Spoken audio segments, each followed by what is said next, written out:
आदाब नाजरीन, मुत्सिफ टीवी में आपका खैर मकदम है, इस्तकबाल है। आप देख रहे थे वज़ीर आज़म नरेंद्र मोदी तीसरी बार शपथ ले चुके हैं, हलफ उठा चुके हैं। अभी भी शपथ ग्रहण समारोह चल ही रहा है, लेकिन जो अहम और बड़े चेहरे थे वो आप देख चुके काफ़ी देर से। मिली जुली सरकार है इस बार की तीसरी बार, लेकिन मोदी ही वज़ीर आज़म बने हैं, ये अहम बात है।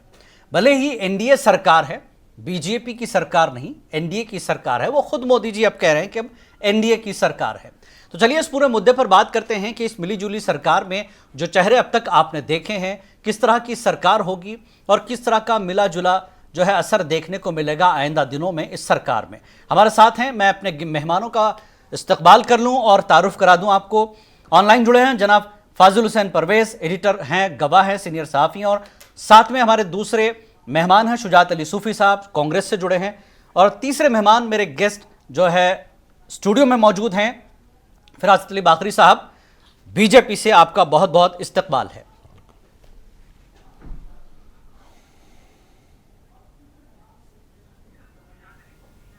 तो चलिए शुरुआत करते हैं बातचीत की इस शपथ ग्रहण समारोह के साथ साथ के आइंदा जो मिलीजुली सरकार है उसका क्या कुछ पस मंजर रहेगा, किस तरह की सरकार होगी।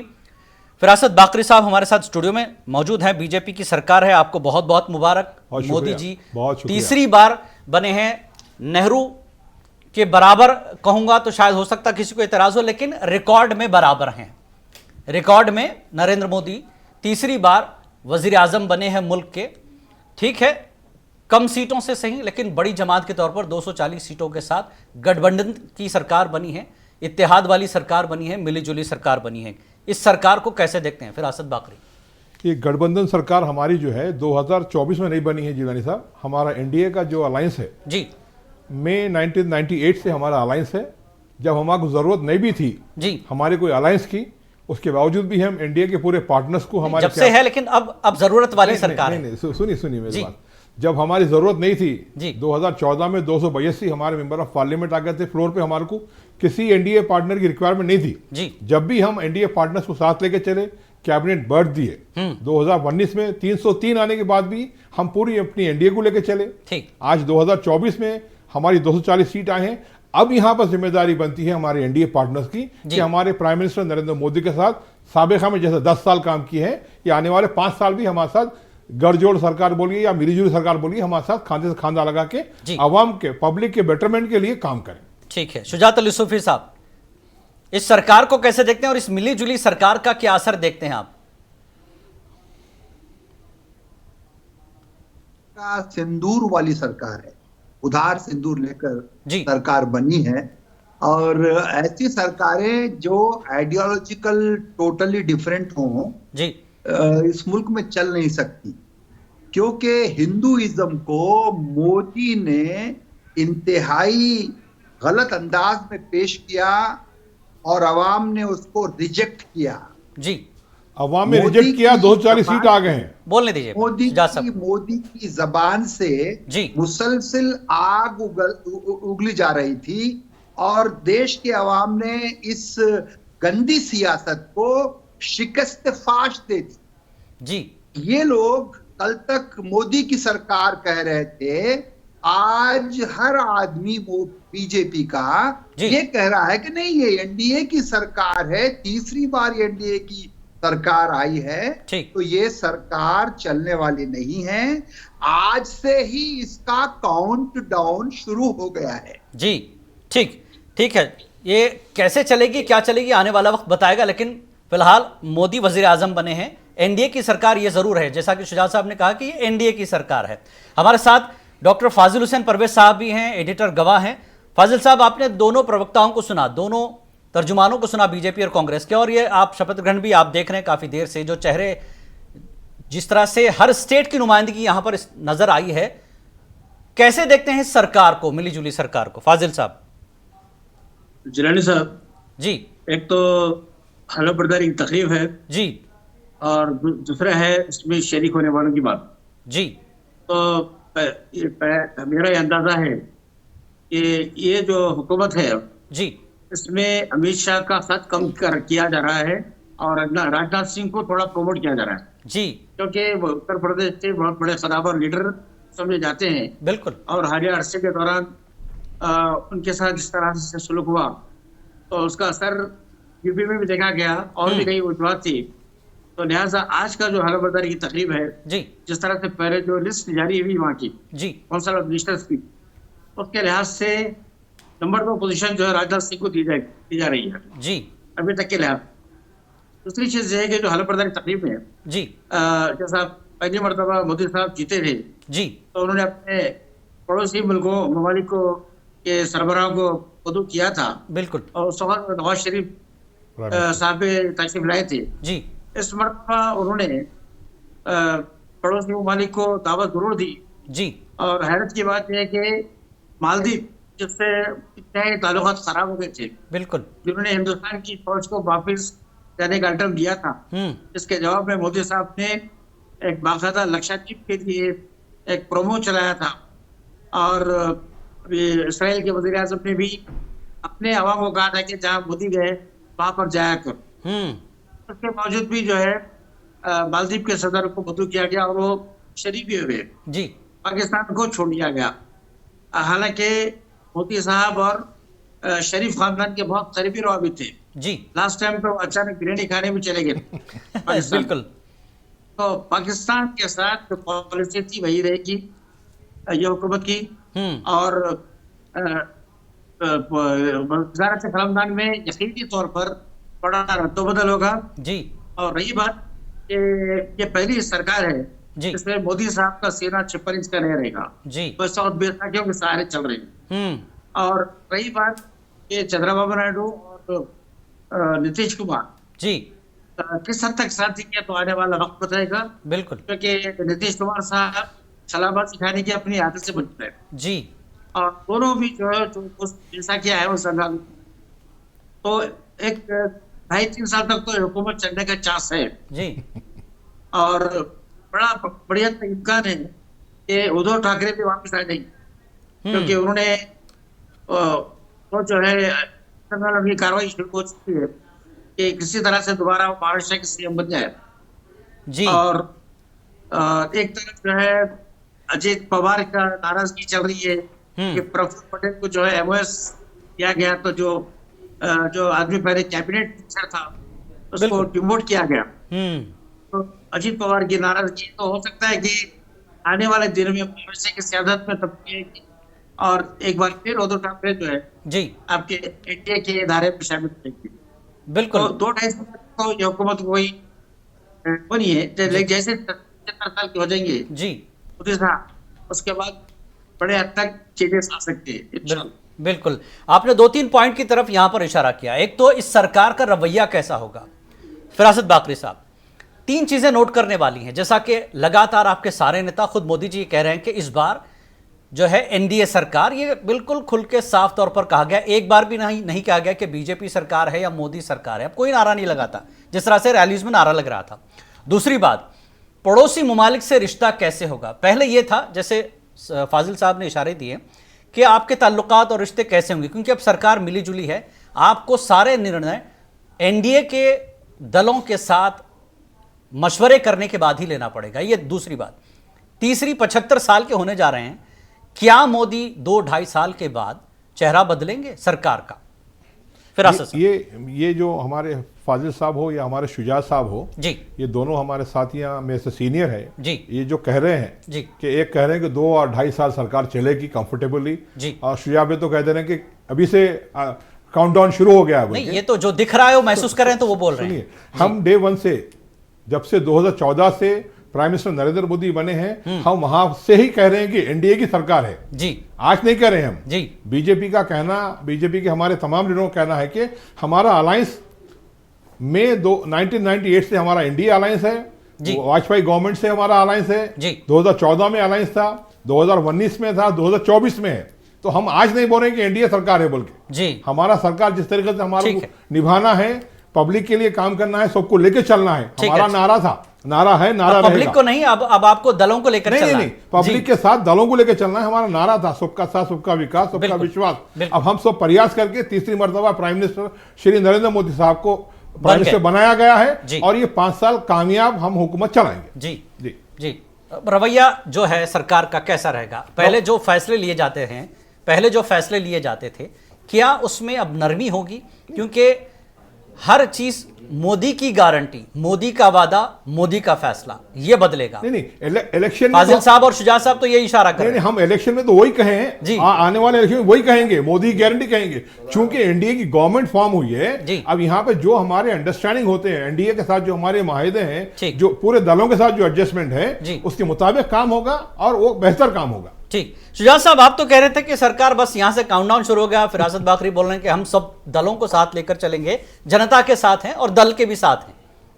जी शुजात साहब, जो आदमी भगवान को बदल देता है, ऑफिशियल भगवान को, बीजेपी के ऑफिशियल भगवान लॉर्ड राम थे कल तक जी, और जब एनडीए की मीटिंग हुई और उस मीटिंग में जो है नरेंद्र मोदी ने कहा जय जगन्नाथ, तो ये इस बात का सबूत है कि ये कुर्सी के लिए कुछ भी कर सकता है, लेकिन इस बार इनको मनमानी करने का मौका नहीं मिलेगा और बहुत जल्द आपको नजर आ जाएगा, क्रैक्स नजर आ जाएंगे।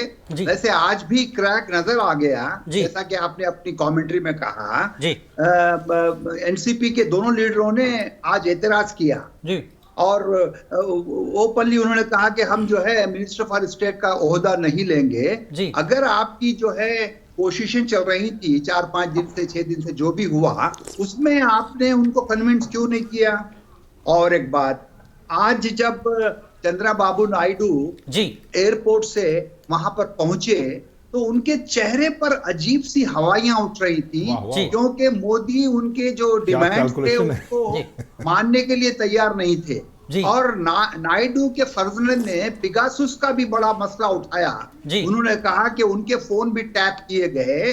तो ये जो है बहुत ही डेंजर मसला है और ये सरकार जो है पहले दिन से ही आपको पार्लियामेंट में नजर आएगा, झुकी रहेगी, दबी रहेगी, इनके पास जबान नहीं रहेगी।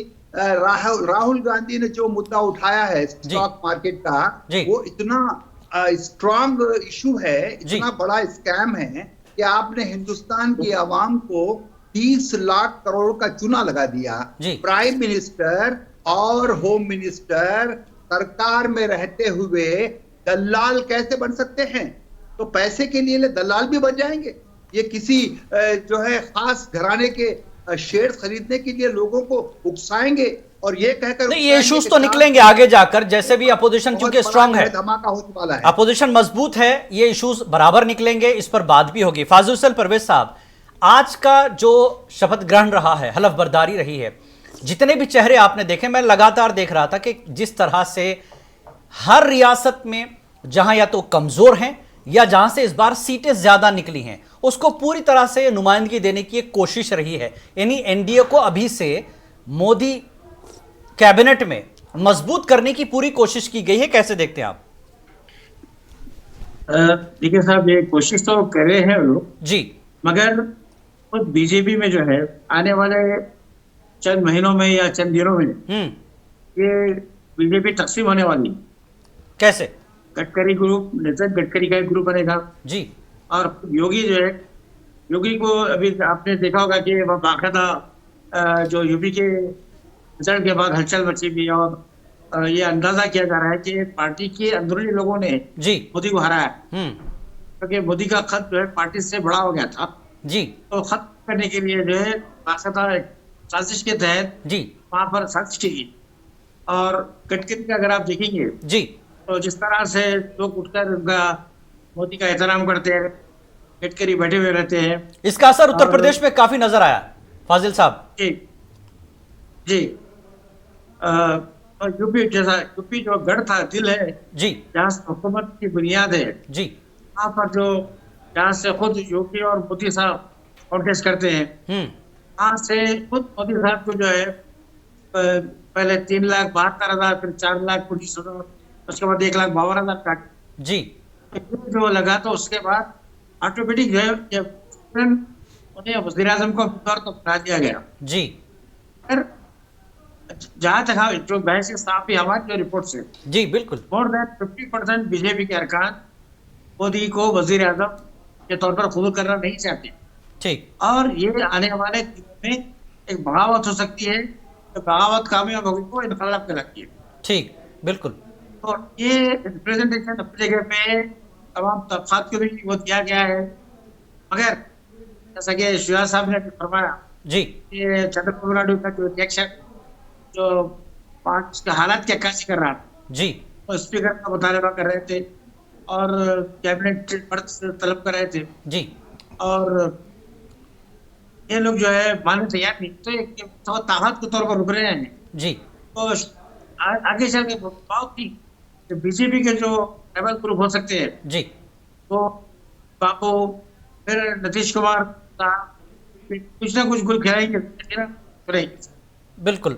बाखरी साहब, जिस तरह से फाजिल हुसैन परवेज की नज़र है, बहैसियत सहाफ़ी वो इस चीज़ों को महसूस कर रहे हैं कि उत्तर प्रदेश एक ऐसी सरजमीन जहां से बीजेपी को भी ये लगता था कि बड़ी शानदार कामयाबी होगी, 80 सीट इस बार हम पूरे 80 लेंगे, लेकिन कांग्रेस और एसपी ने मिलकर वहां पर आपका जो है एक तरह से सेंध लगाई आपकी सारी सीटों में तकरीबन, ठीक है, अच्छी खासी सीटें आपसे छीन ली हैं।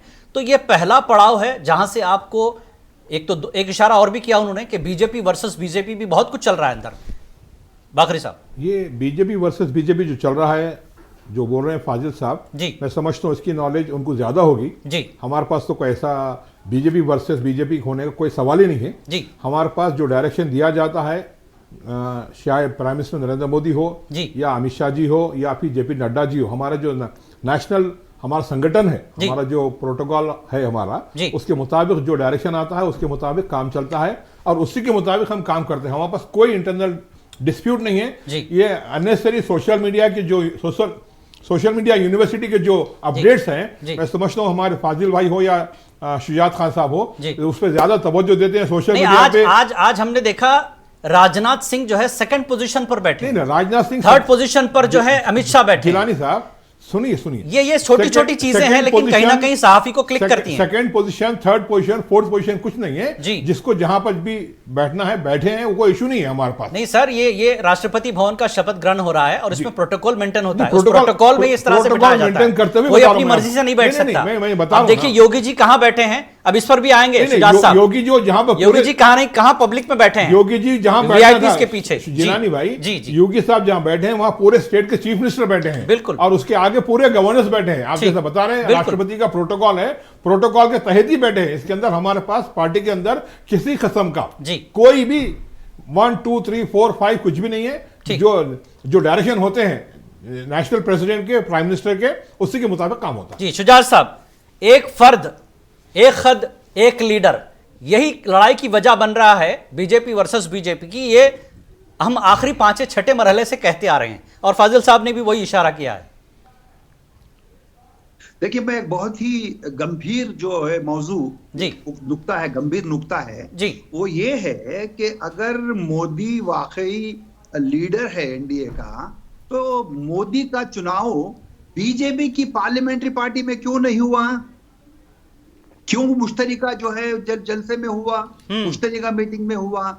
ये इस बात का सबूत है कि बीजेपी में जरूर जो है अनबन है। और आज नितिन गडकरी को मैंने देखा खास तौर पे, वो किसी से खड़े होकर नहीं मिल रहे थे, बैठे बैठे हाथ मिला रहे थे। बिल्कुल। तो इससे भी मालूम होता है कि लीडरों के दिल में एक तरह से जो है नफरत पैदा हो गई है बीजेपी के तर्ज अमल से। तो अभी तो इब्तिदा है, लेकिन जलसे में, आज के जलसे में जो आज की जो तकरीब थी हलफ बर्दारी की, उसमें बहुत ही क्लियरली सब कुछ नजर आ रहा था। बिल्कुल। और जहां तक मेरा और फाजिल का सवाल है, हम लोग व्हाट्सएप यूनिवर्सिटी के नहीं हैं। नहीं, आपके लिए तरह नहीं, सुनिए, बीजेपी की तरह हम व्हाट्सएप के नहीं हैं। हम पूरे चीजों की स्टडी करते हैं, देखते हैं, मुशाहिदा करते हैं, उसके बाद ही जबान खोलते हैं। बिल्कुल। अभी मैं एक सवाल करना चाहता हूं बीजेपी के तर्जुमान से कि बीजेपी ने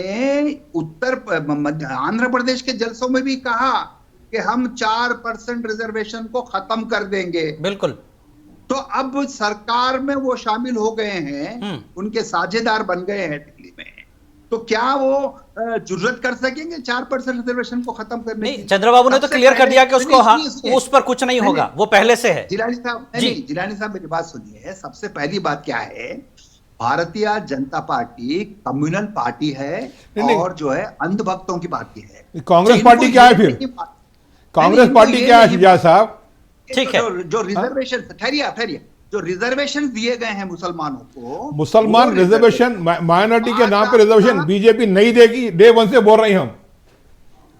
अरे यार बात सुनो, हम क्या बोल रहे हैं। ठीक है सुनिए जी, मैं- शुजात साहब जल्दी बात कर लीजिए, एक ब्रेक भी लेना है मेरी मुझे जी। पूरी बात सुनिए, ये बात पूरे देश को सुनना चाहिए, पूरे नेशन को सुनना चाहिए। पूरा बिल्कुल। देश सुन रहा है, बोलिए। इनको जरा भी अकल नहीं है। मैं एक सवाल करता हूं, जी जी जरूर। क्या हरिजन हिंदू नहीं है?